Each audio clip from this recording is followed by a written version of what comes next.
राष्ट्रीय प्रेस दिवस के शुभ अवसर पे जिले के समस्त पत्रकार बंधु और पंचायत के प्रतिनिधि बंधु को हार्दिक शुभकामनाएं।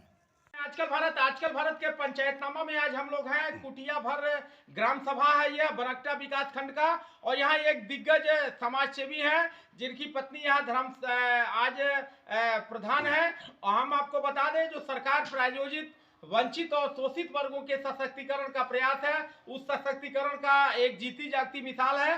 महिला है, अनुसूचित जनजाति से आती है, और यहाँ इन्होंने अपना जो वर्ष भर का प्रधान के रूप में अपना जो इनका कार्यकाल था, उस कार्यकाल को बड़े ही सफलता से इन्होंने अंजाम दिया है। हम लोगों से जुड़ गए हैं प्रधानपति सह प्रधान के जो प्रतिनिधि हैं, उनसे हम लोग जानेंगे कि आखिर इस साल भर के कार्यकाल में इन्होंने इस पंचायत को क्या कुछ दिया है और आगामी दिनों में इनकी क्या क्या कार्य योजनाएं हैं। प्रधान जी, आपके प्रधान का जो कार्यकाल है, उस कार्यकाल का साल भर हो गया। आप इन साल भर के विकास कार्यों से कितने संतुष्ट हैं? देखिए, विकास कार्यों से तो मैं जितना काम कराया हूँ उसे संतुष्ट हूँ, लेकिन अभी भी पंचायत में बहुत से ऐसे काम हैं जिसे कराना जो है मुझे बहुत ज़रूरी समझ में आ रहा है। और जो एक दो चार कार्य कराए हैं, वह कार्य जो है आज भी धरातल लेवल पे हमारे देखने से ठीक है। एक कार्य जो है, जो आज़ादी के बाद उस रास्ते को आज तक किसी ने नहीं भरवाया न बनवाया, जो रतसिया मार्ग से होते हुए और इधर निजामुद्दीन अंसारी के घर तक सियाही मार्ग जो है, वो आज़ादी के बाद से आज तक उस पर किसी की नज़र नहीं गई। मैंने उसको जो है अपने पंचायत के ग्राम सभा के सम्मानित लोगों के साथ मिलकर के सहयोग लेकर के आज मैं उस कार्य को संपूर्ण करा दिया हूँ। आपके विरोधी जो हैं लगातार आप पर हमलावर हैं, उनका आरोप है कि आप जो कार्य करा रहे हैं वो आप अपने समर्थक जो आपके चुनाव में आपको सहयोग किए हैं उनके कहने पर और उनके इच्छा अनुसार आप कार्य करा रहे हैं। इस पर आपकी क्या प्रतिक्रिया है? देखिए, विरोधी तो मान लीजिए ठीक है, विरोधी तो विरोध करते ही रहेंगे, लेकिन मेरे मन में ऐसा नहीं है कि मैं सब अपने समर्थक लोगों का काम कराऊँ। जो भी मेरे पास आया है, चाहे पेंशन के लिए आया हो या शादी संबंधी किसी का अनुदान दिलाना हो, तो मैं ये नहीं सोचा हूँ कि वो हमको वोट दिया है कि नहीं दिया। मैं सबका काम कराया हूँ। कुछ लोगों का पेंशन अभी 2 4 10 लोगों का बाकी है, वो भी मेरा प्रयास रहेगा कि भाई उनको पेंशन पहुँचा दूँ। आपके यहाँ जो है जो सरकार प्रायोजित गरीबों के लिए जो योजनाएं हैं, नल जल योजना हुआ, या आपके यहाँ अभी तक खेल मैदान जो मनरेगा से निर्मित होना था खेल मैदान, उस कार्य का संपादन नहीं हुआ, इसके पीछे की वजह क्या है?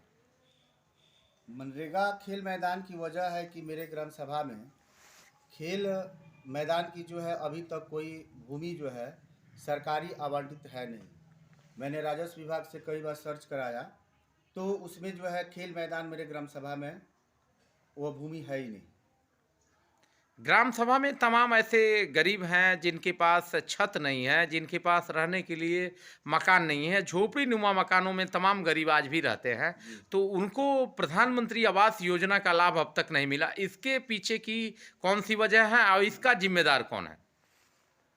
प्रधानमंत्री आवास जो है, कुछ लोगों की सूचियाँ थी ब्लॉक में, मैंने निकलवाया जैसे ही जीता उसे, तो उसमें से मैंने 5-6 लोगों को, आज भी 2 लोगों का कार्य चल रहा है चंदाचक में, मीना देवी और निर्मला का, जो उनका कार्य जो है चल रहा है, और दो महिलाओं का और बचा हुआ है।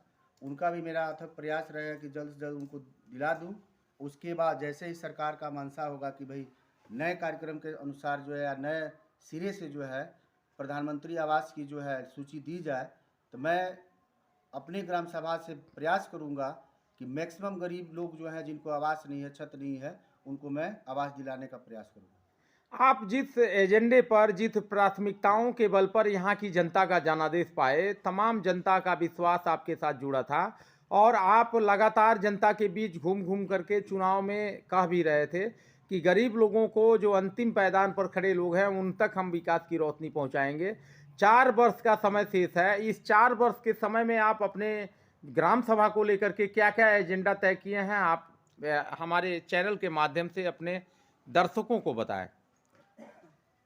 ये एजेंडा जो है मुख्यतः जो है, मैं पहले भी बताया हूँ कि मेरे ग्राम सभा में एक भूमि है जहाँ पे हमको शमशान घाट एक बनवाना है। क्योंकि शमशान घाट बारिश में जो भी व्यक्ति मर जाता है गरीब, तो बारिश में इतने परेशानियों को झेलना पड़ता है। तो वह भूमि जो है सर्च करा लिया हूँ, और लेखपाल महोदय से भी उसका नंबर और सारी चीज़ें जो है अपने ब्लॉक एडीओ पंचायत साहब के पास जमा कर दिया हूँ। अब उसमें प्रयास करके मैं चाहूँगा कि वह शमशान घाट मेरे ग्राम सभा जो गोल्हा चक के राजस्व गांव में पड़ा हुआ है, स्याही नदी के किनारे, वहाँ मैं बनवा दूँ। दूसरी चीज़ जो है, गरीब लोगों के गरीब लोगों के लिए जो है, मेरे पास 2 ही 3 मुझे समझ में जो आता है कि उन लोगों को एक पेंशन करवा देना, और जो भी उनकी आवास संबंधी जो समस्याएं हैं उसको दूर करा देना। और आगे क्या संदेश देंगे अपने ग्राम सभा के लोगों से, क्या संदेश देंगे, क्या मैसेज देंगे आप? चूंकि आप प्रधान हैं, अभी 4 वर्ष का कार्यकाल आपका शेष है, तमाम ऐसी सरकार प्रायोजित योजनाएं हैं जो गरीबों तक नहीं पहुंच पा रही हैं। इसके आड़े हाथों कौन से लोग आ रहे हैं जिनके नाते यह योजनाएं अभी तक गरीबों के पहुंच से दूर है? अब इसके आड़े हाथे तो ऐसा कोई मतलब हमें महसूस नहीं हुआ। मेरा प्रयास जो है वह 100% यही रहता है कि जो भी सरकार की कार्यक्रम चल रहा है उसको गरीब जनता तक पहुंचा दूँ। अभी आयुष्मान कार्ड बन रहा था, या बहुत से कार्ड जो है स्वास्थ्य संबंधी जो बनाए जा रहे थे, उसको मैं अपने कोटेदार और आंगनबाड़ी आशा से कह करके मैं मैक्सिमम लोगों का जो है आयुष्मान कार्ड बनवाने का प्रयास किया, और बना भी है। एक चीज़ और, जो महिलाओं के लिए आरक्षित सीटें होती हैं उन सीटों पर महिलाएं जीत तो जाती हैं, लेकिन उन्हें पुनः पर्दे में ले आकर के और पुरुष प्रधान जो समाज है उस पुरुष प्रधान समाज द्वारा महिलाओं का नेतृत्व किया जा रहा है। तो इसके पीछे की वजह क्या है, ये भी बता दीजिए। मेरा तो सिर्फ महिला ही है। सर, आप प्रधान पति हैं और आपकी पत्नी यहाँ की प्रधान है। देखा जाता है कि अमूमन सारे सरकारी कार्यक्रमों में आप ही की उपस्थिति होती है, वो कम तर दिखती हैं। तो आखिर आप ये महिला सशक्तिकरण का बस चल रहा है, तो इसमें महिलाओं को सामने आना चाहिए। आप जैसे जो प्रधान पति हैं वहीं सामने आते हैं, इसकी पीछे की वजह क्या है? देखिए, ऐसा कुछ नहीं है। जब महिला पत्नी को जो है, जो हमारी धर्मपत्नी जो है प्रधान है, उनकी जब आवश्यकता होती है, चाहे ब्लॉक से फ़ोन आना, चाहे पंचायत साहब का, चाहे वीडियो साहब का, सेक्रेटरी साहब का, तो वो जो है खुद वहाँ उपस्थित हो जाती हैं, और जो भी उनका कार्य होता है वह पंचायत साहब से या रोजगार सेवक से मिलकर अपना कार्य जो है सिग्नेचर करना या जो भी होता है वो समझ लेती हैं। रह गई हमारी बात, तो भाई गांव लंबा है, कोई व्यक्ति बुला देता है कि थोड़ा आइए भैया ऐसी ऐसी बात है, तो हम चले जाते हैं। या प्रशासन की बात होती है, थाने की बात होती है, तो जब उनकी ज़रूरत होती है तो वो जाती हैं। हालांकि नंबर उन्हीं का है, उन्हीं के नंबर पे कॉल आता है, वो मैसेज हमको भी दे देती है कि थोड़ा वहाँ हुआ है, आप चले जाइए, तो हम चले जाते हैं। चलिए, नाम बता दीजिए, परिचय बता दीजिए। मेरा नाम संतोष कुमार, और मेरे धर्मपत्नी का नाम जो है सुशीला देवी, और ग्राम सभा कुटिया भर का निवासी हूँ।